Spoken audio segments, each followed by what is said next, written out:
Excusez-moi, j'étais en train de lire mon horoscope. Bon, aujourd'hui, il me conseille de ne pas sortir. Et pour le reste, ça va. Par contre, aucune information sur l'état financier de mon entreprise. Comment je vais faire là? Je navigue à vue. Alors effectivement, aujourd'hui, vous avez dû solliciter, vous renseigner, vous regardez les aides, les subventions auxquelles vous pouvez avoir droit, quelles sont les dépenses que vous pouvez décaler. Mais finalement, ça va avoir quel impact sur votre entreprise? Donc moi, ce que je vous propose, c'est effectivement de construire ensemble l'horoscope financier sur les mois à venir. C'est assez simple, vous verrez. Finalement, de quoi vous avez besoin? Vous avez besoin d'une calculatrice, vous avez besoin d'un crayon avec une gomme, on ne sait jamais si on se trompe, et ensuite d'un tableau qui va vous permettre de répertorier tous les postes de dépenses mois par mois en se projetant sur les mois qui ne sont pas encore arrivés. Vous avez aussi besoin de vos relevés bancaires. Donc si vous avez plusieurs banques, il faudra sortir tous les relevés bancaires de votre banque.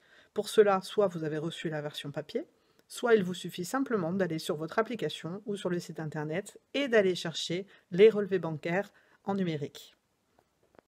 Et voilà le plan de trésorerie Do It Yourself. Donc comme vous pouvez le constater, ça se présente sous forme de tableau avec les colonnes où sont indiqués les mois de votre activité. Voilà, donc l'idéal c'est d'aller jusqu'à fin décembre pour effectuer un total. Ensuite, nous allons commencer par les bonnes nouvelles et je rappelle qu'elles doivent être indiquées en TTC. Donc le chiffre d'affaires que vous avez encaissé, par exemple en janvier, les emprunts que vous auriez pu percevoir, les apports personnels, les aides et les subventions que vous avez mobilisées et perçues ou que vous allez mobiliser et percevoir, des remboursements. Ensuite, vous faites un total. Vous passez ensuite aux charges qui se trouvent dans la colonne débit de votre banque. Donc pour exemple, les achats de matières premières, les loyers, les charges d'eau, électricité, votre téléphone, les réparations, les salaires, les charges sociales, les investissements, les impôts et taxes, plus d'autres dépenses, et vous faites un total. Vous reprenez le solde du mois précédent, et ensuite, pour trouver le nouveau solde, il vous suffit juste de prendre l'ancien solde, d'y ajouter les recettes, de déduire les dépenses, et vous devrez normalement trouver le même solde que celui de votre banque.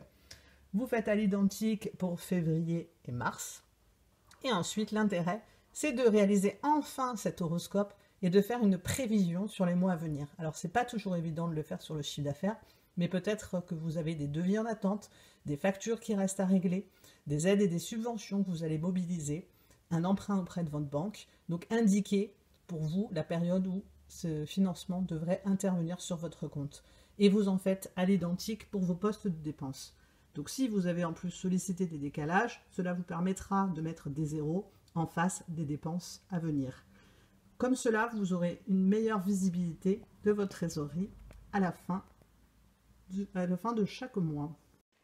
À la fin de cette vidéo, vous retrouverez en téléchargement des plans de trésorerie en format Excel et en format PDF, comme ça vous pourrez les remplir facilement.